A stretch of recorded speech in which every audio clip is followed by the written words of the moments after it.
Bismillahirrahmanirrahim. Assalamualaikum warahmatullahi wabarakatuh. Salam sejahtera bagi kita semua. Puji syukur kehadirat Allah Subhanahu wa Ta'ala, karena berkat rahmat dan hidayahnya lah kita dapat melaksanakan presentasi mata kuliah metodologi penelitian dengan dosen pengampuh Ibu Dr. Haja Sri Langgeng Ratnasari SEMM. Dan tak lupa pula salawat serta salam kita hadiahkan kepada junjungan alam Nabi besar Muhammad Sallallahu Alaihi Wasallam. Baiklah, pada kesempatan kali ini kami dari kelompok 6 yang terdiri dari Saryani NPM 37, Ibu Nunu Sisarwati NPM 38, Bapak Kun Sriharto NPM 39, Bapak Sakiman NPM 40, Bapak Subandi NPM 41, Bapak Asani NPM 42, dan Bapak Hadri Pratama NPM 43 akan menyajikan atau mempresentasikan tugas metodologi penelitian dengan subjudul instrumen dan teknik pengumpulan data analisis data statistik. Penyajian ini akan kami sampaikan secara bergilir. Yang pertama akan disampaikan oleh Ibu Nunu Susarwati. Kepada Ibu Nunu Susarwati, kami persilahkan. Terima kasih atas kesempatan yang diberikan pada bagian 1 tentang instrumen penelitian. Menurut Suharsimi Atrikunto, instrumen penelitian dapat diartikan sebagai alat bantu yang dipilih serta dipakai oleh peneliti dalam melakukan kegiatan penelitiannya yang digunakan untuk mengumpulkan data sehingga kegiatan penelitian menjadi sistematis atau terencana dan lebih mudah.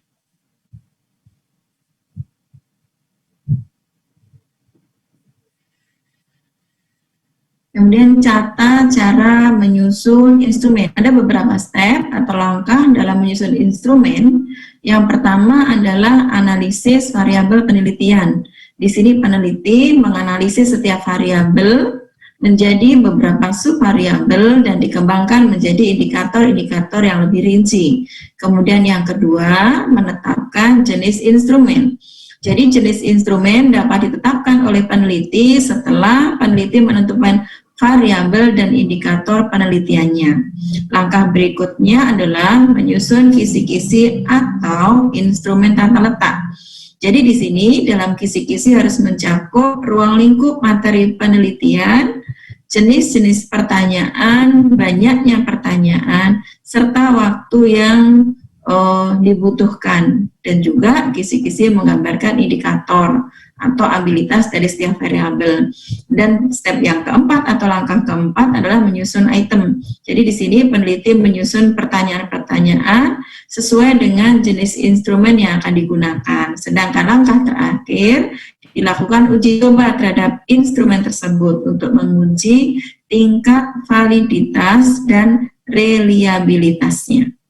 Jadi yang dimaksud dengan validitas instrumen adalah apakah instrumen tersebut pas atau bisa mengukur dengan tepat. Sedangkan reliabilitas instrumen adalah keajegan atau kepercayaan peneliti terhadap instrumen tersebut.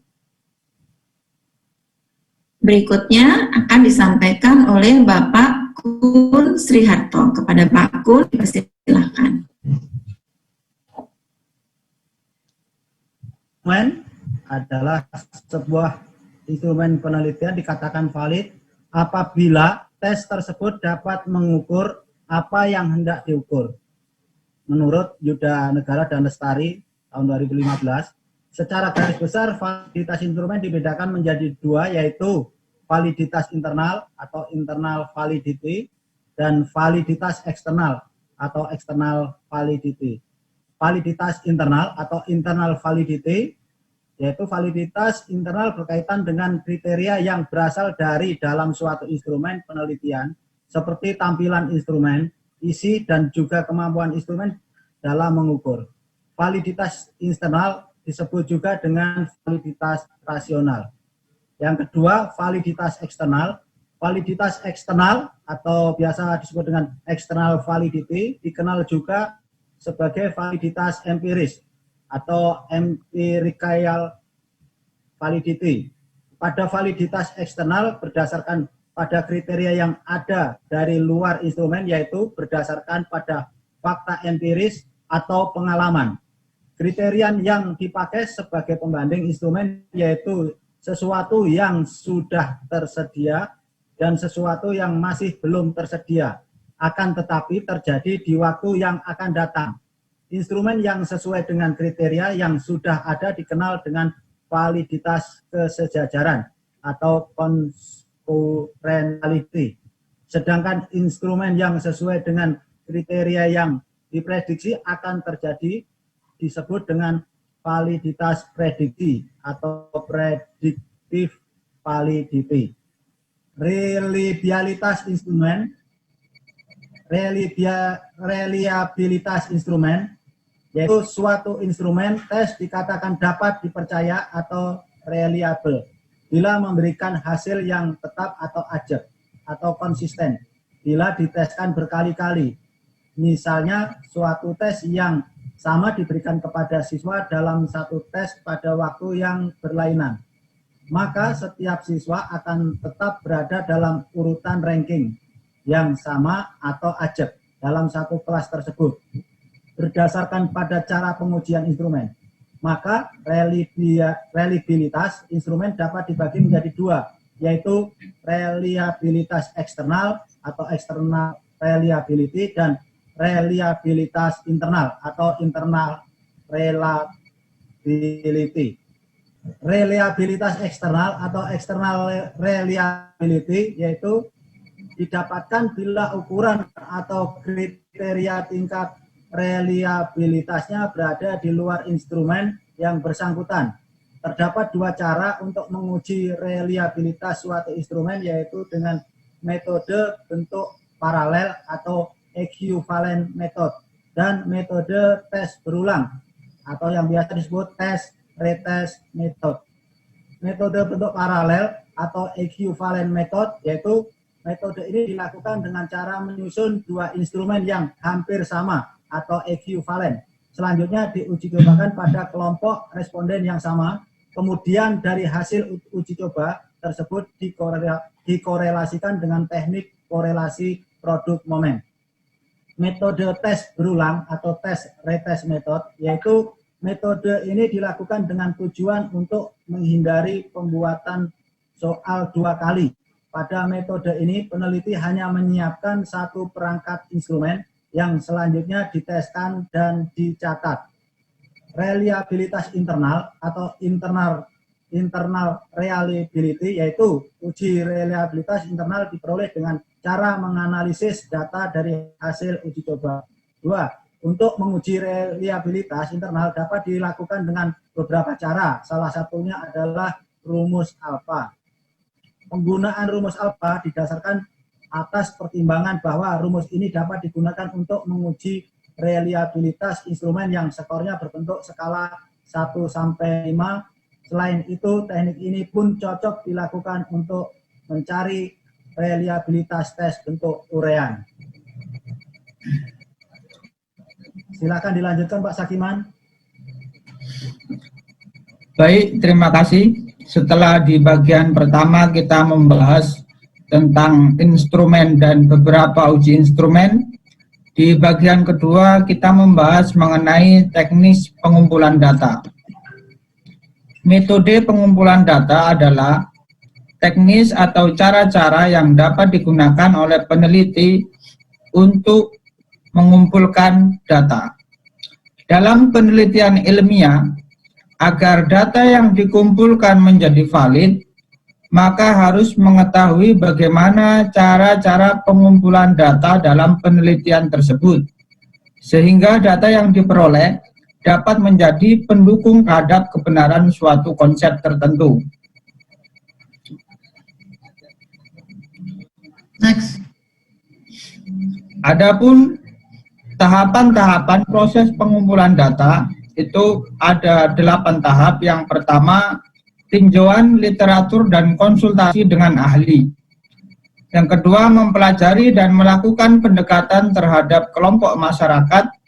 Ketiga, membina dan memanfaatkan hubungan yang baik dengan responden dan lingkungannya. 4. Uji coba atau pilot studi.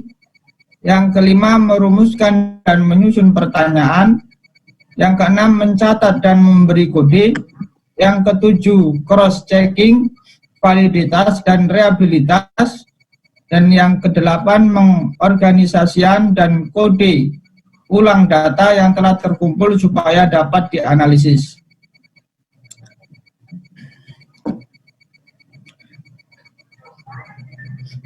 Jenis-jenis teknis pengumpulan data. Teknis pengumpulan data adalah langkah yang paling utama dalam proses penelitian, karena tujuan utama dari penelitian adalah mendapatkan data. Teknik pengumpulan data sangat ditentukan oleh metodologi penelitian yang digunakan, apakah kuantitatif atau kualitatif. Dalam penelitian kualitatif dikenal dengan teknik pengumpulan data seperti observasi, FGD, wawancara atau interview, dan studi kasus. Sedangkan dalam penelitian kuantitatif dikenal dengan teknik pengumpulan data, angket atau kuesioner, wawancara, dan dokumentasi.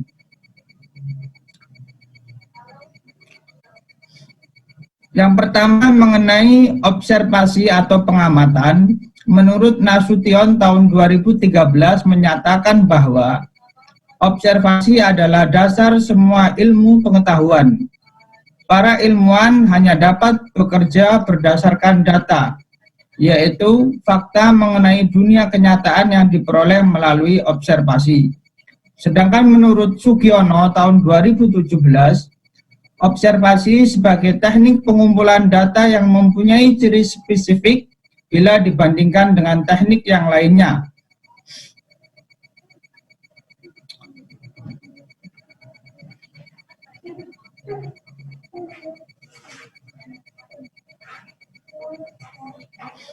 Jenis-jenis observasi yaitu ada 3. Yang pertama adalah observasi partisipatif, yang kedua observasi terus terang atau tersamar, dan yang ketiga adalah observasi tak berstruktur. Yang kedua yakni kuesioner atau angket. Kuesioner disebut juga angket, adalah teknik pengumpulan data dengan cara mengirimkan suatu daftar pertanyaan kepada responden untuk diisi. Kuesioner dibagi menjadi 2, yang pertama kuesioner terbuka dan yang kedua adalah kuesioner tertutup. Kelebihan dari kuesioner terbuka adalah menyusun pertanyaan sangat mudah. Kemudian yang kedua, memberikan kebebasan kepada responden untuk menjawab dan mencurahkan isi hati dan pemikirannya. Sedangkan kelemahannya, yakni untuk peneliti sangat sulit mengolah data, mengelompokkan jawaban karena sangat bervariasi. Kemudian yang kedua, pengolahan jawaban memakan waktu yang sangat lama. Yang ketiga, untuk peneliti mungkin menimbulkan rasa bosan karena tulisannya sulit dibaca. Dan yang keempat, dari kelemahan kuesioner terbuka adalah rasa malas akan timbul pada responden yang tidak mempunyai banyak waktu luang untuk menjawab. Kemudian yang kedua, yakni kuesioner tertutup. Kelebihannya, yakni untuk peneliti mudah mengolah jawaban yang masuk. Yang kedua, untuk peneliti waktu yang dimanfaatkan dalam pengelompokan jawaban menjadi singkat karena dapat memanfaatkan bantuan enumerator. Kemudian untuk responden mudah memilih jawaban, dan yang keempat yakni dalam mengisi jawaban memerlukan waktu yang sangat singkat. Adapun kelemahan dari kuesioner tertutup, untuk peneliti dalam penyusunan pertanyaan perlu berhati-hati agar tidak ditafsirkan lain. Dan yang kedua, untuk responden kebebasan menjawab merasa dibatasi. Baik, selanjutnya akan disambung oleh Bapak Subandi, Sarjana Ekonomi. Terima kasih. Metode penelitian secara kualitatif yang ketiga adalah interview atau wawancara.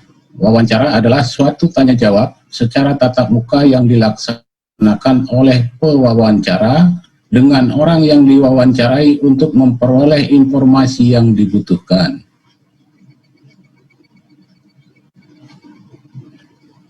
Macam-macam interview. Esterberg 2012 mengemukakan beberapa macam wawancara. Wawancara terstruktur, wawancara semi terstruktur, wawancara tak terstruktur. Langkah-langkah wawancara.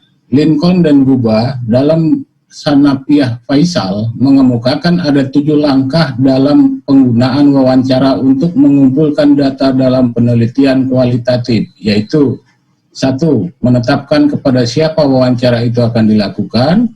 2. Menyimpan pokok-pokok masalah yang akan menjadi bahan pembicaraan. 3. Mengawali atau membuka alur wawancara. Mengkonfirmasikan ikhtisar hasil wawancara dan mengakhirinya. 5. Menuliskan hasil wawancara ke dalam catatan lapangan. 6. Mengidentifikasikan tindak lanjut hasil wawancara yang telah diperoleh.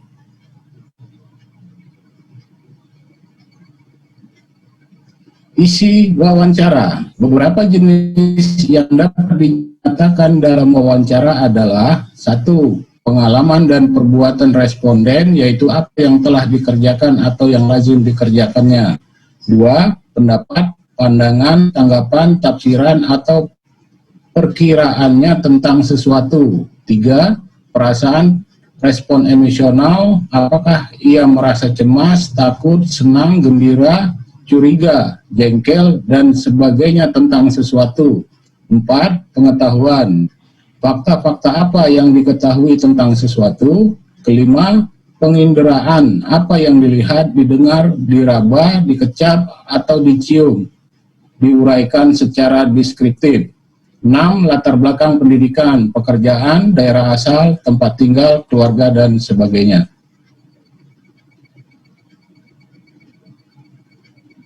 Selanjutnya, alat-alat wawancara, yaitu 1. Buku catatan yang berfungsi mencatat semua pembicaraan atau percakapan dengan sumber data. 2. Tape recorder berfungsi untuk merekam semua percakapan atau pembicaraan. 3. Kamera untuk memotret kalau peneliti sedang melakukan pembicaraan dengan informan atau sumber data.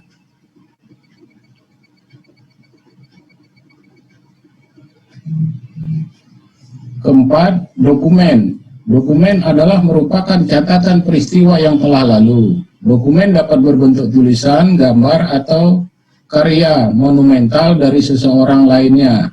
Dokumen yang berbentuk tulisan, misalnya catatan harian, sejarah kehidupan, cerita biografi, peraturan, kebijakan. Dokumen yang berbentuk gambar, misalnya foto, gambar hidup, sketsa, film, video, CD, DVD, kaset, dan lain-lain. Dokumen yang berbentuk karya, misalnya karya seni, karya tulis, patung, naskah, tulisan prasasti, dan lain sebagainya.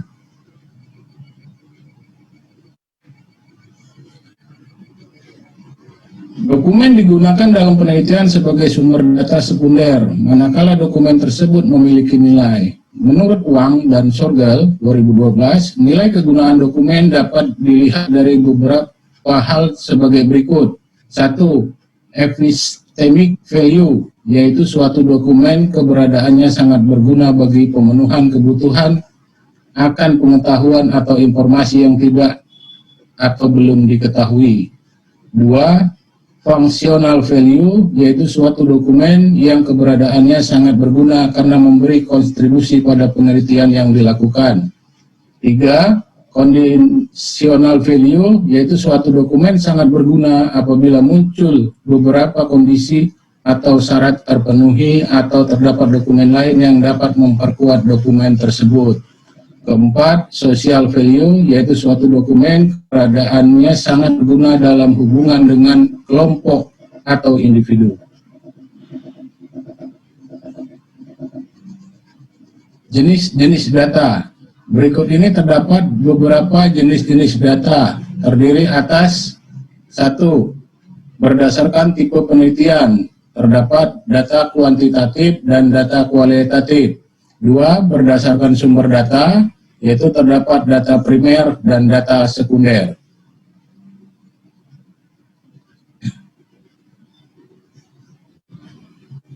Tiga, berdasarkan cara memperoleh, terdapat data observasional, kedua data wawancara, dan ketiga data eksperimental. Yang keempat, berdasarkan format berkas, terdapat data kuantitatif dan data kualitatif. Prinsip-prinsip pengumpulan data terdiri dari 1. Data-data yang digali atau dikumpulkan harus berdasarkan kondisi objektif dari lokasi penelitian. Jangan direka atau dikira-kira oleh pemikiran. 2. Alat pengumpul data atau instrumen penelitian harus relevan dengan tujuan penelitian.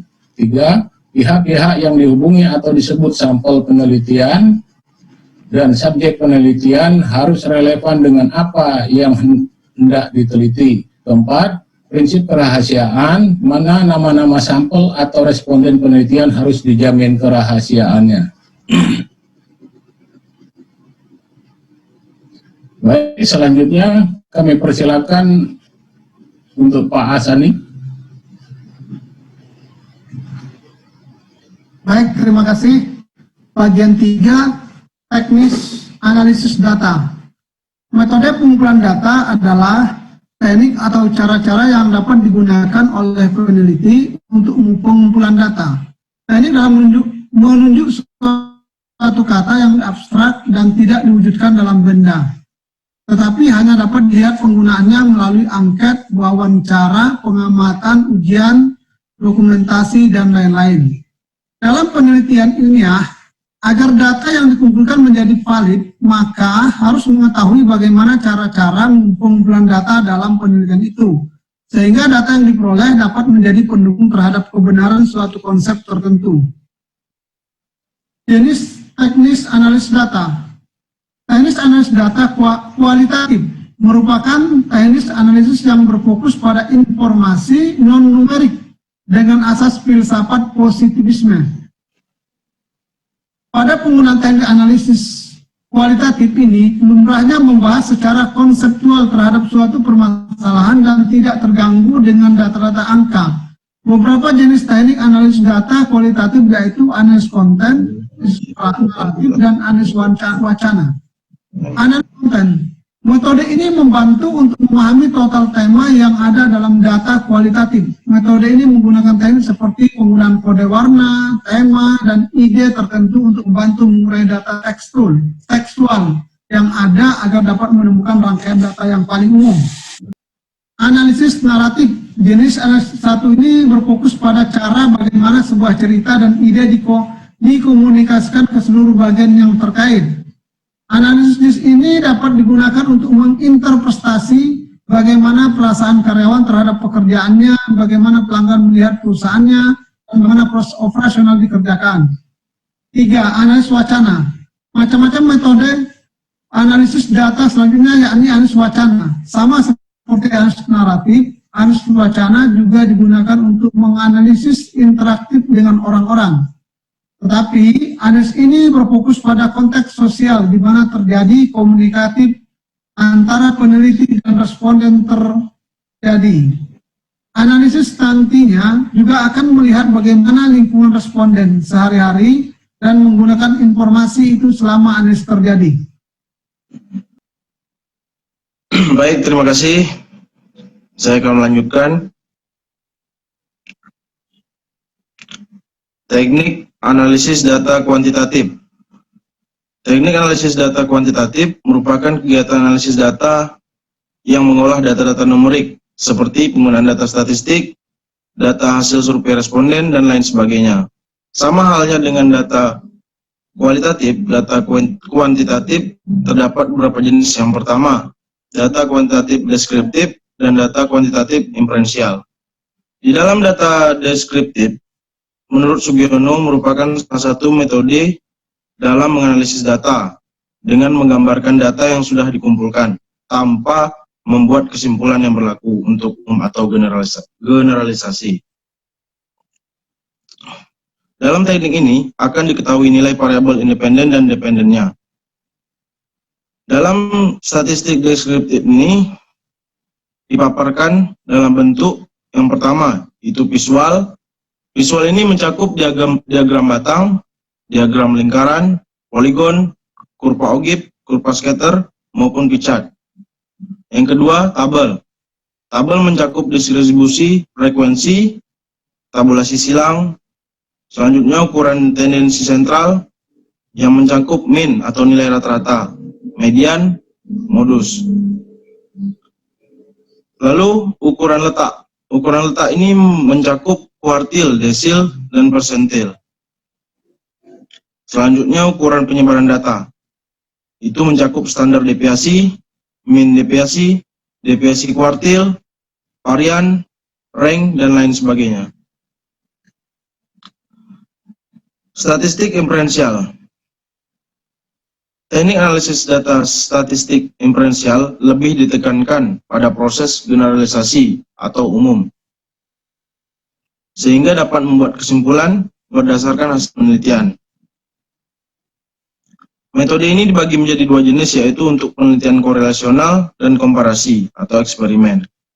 Ada beberapa teknik saat melakukan analisis data, disertai dengan parametriknya. Yang pertama itu korelasi, yang kedua komparasi, yang ketiga regresi, yang keempat univariat, yang kelima bivariat, yang keenam multivariat, dan ketujuh multivariat gen 2.